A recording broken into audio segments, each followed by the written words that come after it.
Hey, you atheists. A lot of y'all don't even know who y'all messing with. You insult my God. You smirch my God. Deny my God. Well, I'm going to let y'all know who my God is.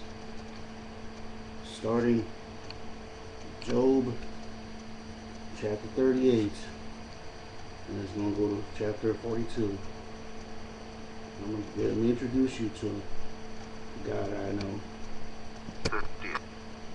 Then the Lord answered Job out of the whirlwind and said, Who is this that darkeneth counsel by words without knowledge? Gird up now thy loins like a man, for I will demand of thee, and answer thou me. Where wast thou when I laid the foundations of the earth?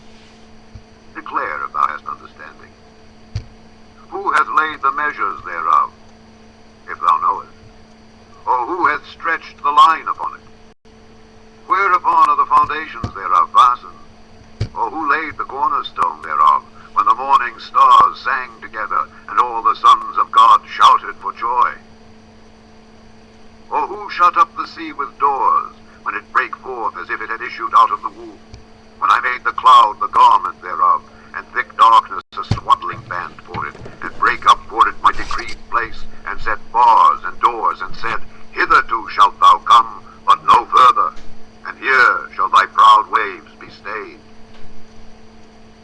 Hast thou commanded the morning since thy days, and caused the day spring to know his place, that it might take hold of the ends of the earth, that the wicked might be shaken out of it? It is turned as clay to the seal, and they stand as a garment. And from the wicked their light is withholden, and the high arm shall be broken. Hast thou entered into the springs of the sea? Or hast thou walked in the search of the depth? Have the gates of death been opened unto thee? Or hast thou seen the doors of the shadow of death? Hast thou perceived the breadth of the earth? Declare if thou knowest it all. Where is the way where light dwelleth? And as for darkness, where is the place thereof? That thou shouldest take it to the bound thereof, and that thou shouldest know the paths to the house thereof.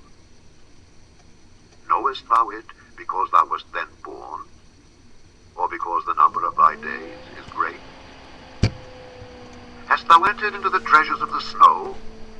Or hast thou seen the treasures of the hail, which I have reserved against the time of trouble, against the day of battle and war? By what way is the light parted, which scattereth the east wind upon the earth?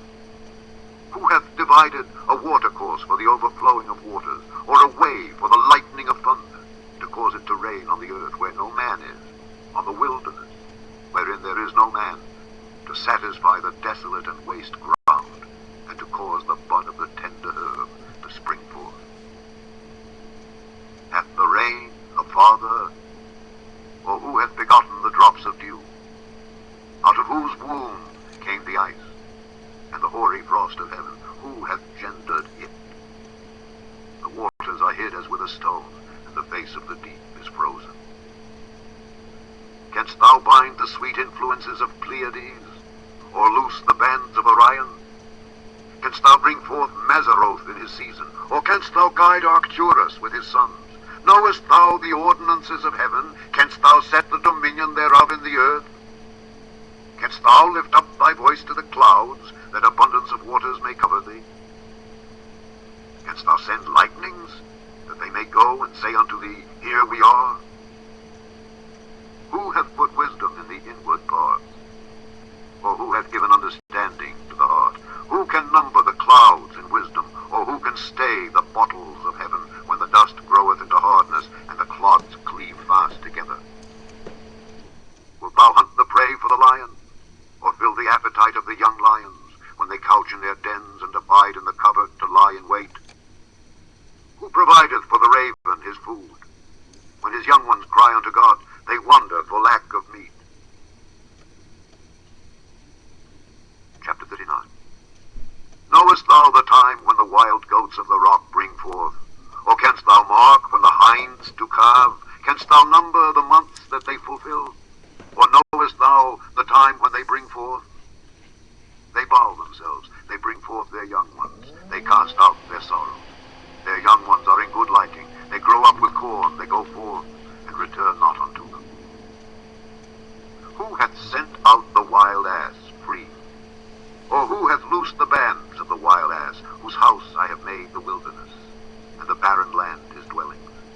scorneth the multitude of the city, neither regardeth he the crying of the driver.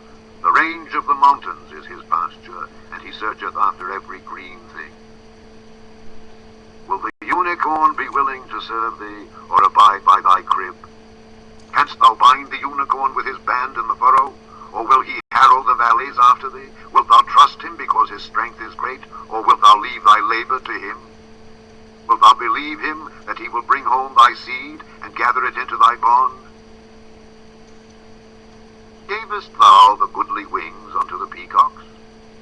Or wings and feathers unto the ostrich, which leaveth her eggs in the earth, and warmeth them in dust, and forgetteth that the foot may crush them, or that the wild beast may break them? She is hardened against her young ones, as though they were not hers. Her labor is in vain, without fear, because God hath deprived her of wisdom, neither hath he imparted to her understanding. What time she lifteth up herself on high, she scorneth the horse and his rider. Hast thou given the horse strength? Hast thou clothed his neck with thunder? Canst thou make him afraid as a grasshopper? The glory of his nostrils is terrible. He poureth in the valley, and rejoiceth in his strength. He goeth on to meet the armed men.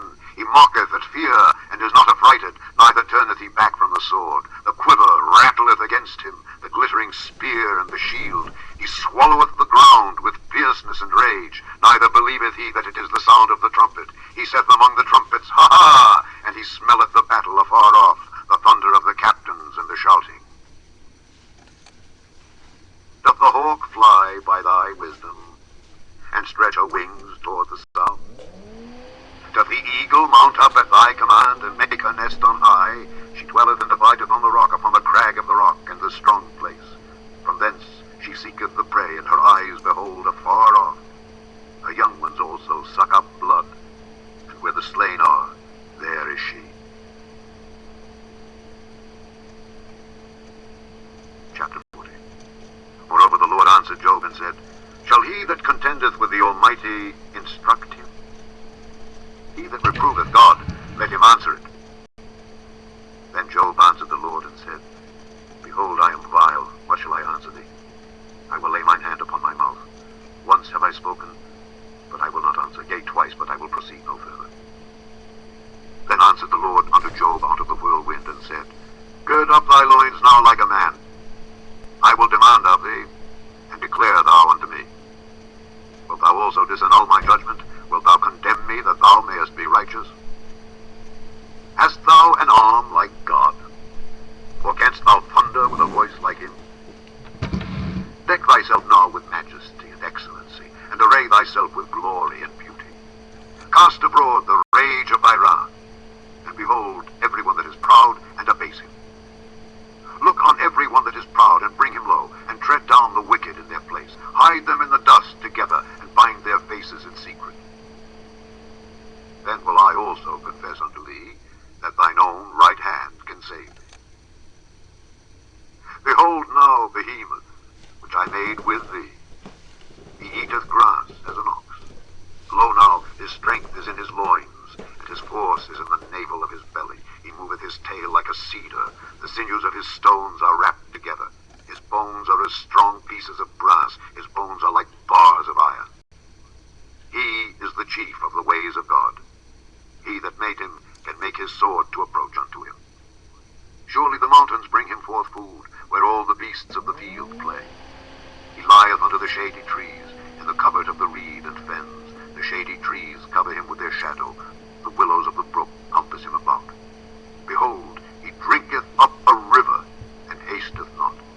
He trusteth that he can draw up Jordan into his mouth. He taketh it with his eyes. His nose pierceth through snares. Chapter 41. Canst thou draw out Leviathan with an hook, or his tongue with a cord which thou lettest down?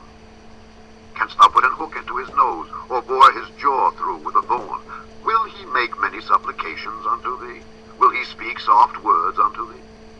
Will he make a covenant with thee? Wilt thou take him for a servant forever? Wilt thou play with him as with a bird? Or wilt thou bind him for thy maidens? Shall the companions make a banquet of him? Shall they part him among the merchants? Canst thou fill furrow his skin with barbed irons, or his head with fish spears. Lay thine hand upon him. Remember the battle. Do no more. Behold, the hope of him is in vain. Shall not one be cast down even at the sight of him? None is so fierce that dares stir him up. Who then is able to stand before me? Who hath prevented me that I should repay him? Whatsoever is under the whole heaven is mine. I will not conceal his parts, nor his power, nor his comely proportion. Who can discover the face of his garment, or who can come to him with his double bridle? Who can open the doors of his face? His teeth are terrible round about. His scales are his pride, shut up together as with a close seal. One is so near to another that no air can come between them. They are joined one to another, they stick together, that they cannot be sundered. By his neesings a light doth shine, and his eyes are like the eyelids of the morning. Out of his mouth go burning lamps, and sparks of fire leap out. Out of his nostrils goeth smoke, as out of a seething pot or cauldron. His breath kindleth coals, and a flame goeth out of his mouth. In his neck remaineth strength, and sorrow is turned into joy before him. The flakes of his flesh are joined together. They are firm in themselves. They cannot be moved. His heart is as firm as a stone, yea, as hard as a piece of the nether millstone. When he raiseth up himself, the mighty are afraid. By reason of breakings they purify themselves. The sword of him that layeth at him cannot hold, the spear, the dart, nor the habergeon. He esteemeth iron as straw, and brass as rotten wood. The arrow cannot make him flee. Sling stones are turned with him into stubble. Darts are counted as stubble. He laugheth at the shaking of a spear. Sharp stones are unto him. He spreadeth sharp-pointed things upon the mire. He maketh the deep to boil like a pot. He maketh the sea like a pot of ointment. He maketh a path to shine after him. One would think the deep to be hoary. Upon earth there is not his like, who is made without fear. He beholdeth all high things. He is a king over all the children of pride.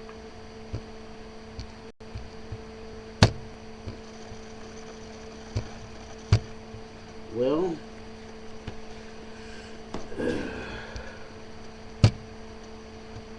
well. That should about cover it, I would think.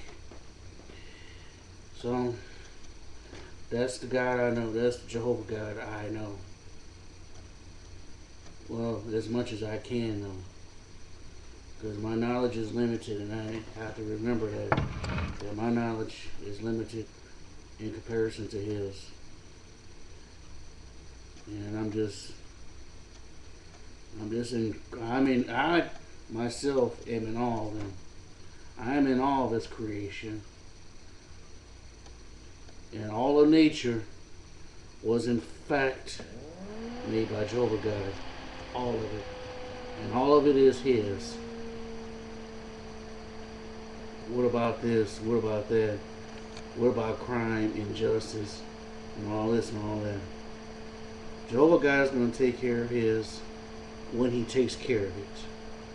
Not a moment sooner, not a moment later, but it's when he says so. Who are you to question him? Who are you?